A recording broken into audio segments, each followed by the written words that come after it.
This story, it's big. Convicted murderer Clinton Young could have a chance at freedom, a major turning point in his case. We told you about this last week. The Texas Court of Criminal Appeals tossed out his capital murder conviction and death sentence. Young has been on death row since 2003, convicted of a Midland County murder in which he insists he was framed. The next step in his case is up to the prosecutors. We have not heard from them yet. However, we do have a general idea of what could potentially happen. Jonathan Polasek joins us live with more. Good evening, Jonathan. Good evening, Tatum. There's still a lot of unknowns at this point in time, but criminal cases, they can get tossed out on appeal, as was the case with Clifton Young. And when that happens, that can lead to a couple of different paths that the rest of the proceedings can take.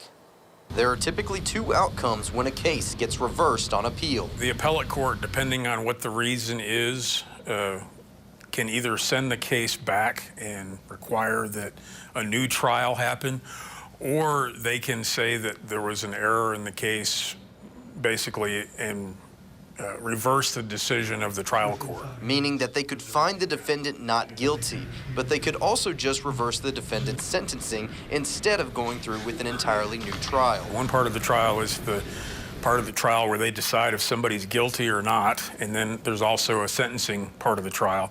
In some cases, the Court of Appeals just reverses the sentence, and you can come back and just do the punishment phase of the trial over again. In cases where there is a new trial, it most often does not play out like the first. It really is a situation where you start from scratch. And while there is definitely, already a record of the evidence that was admitted in the first trial, that doesn't necessarily mean that either side is bound by the evidence they used the first time around. And if an entire trial is reversed, there is a chance that the defendant would be free to go. If the appellate court decides to reverse and remand the case, to reverse and render the case and just enters a judgment of acquittal, then yeah, in those circumstances, if a defendant's in custody, then they would typically be allowed, to go free, unless they had another charge that was pending completely separate from the one that got reversed.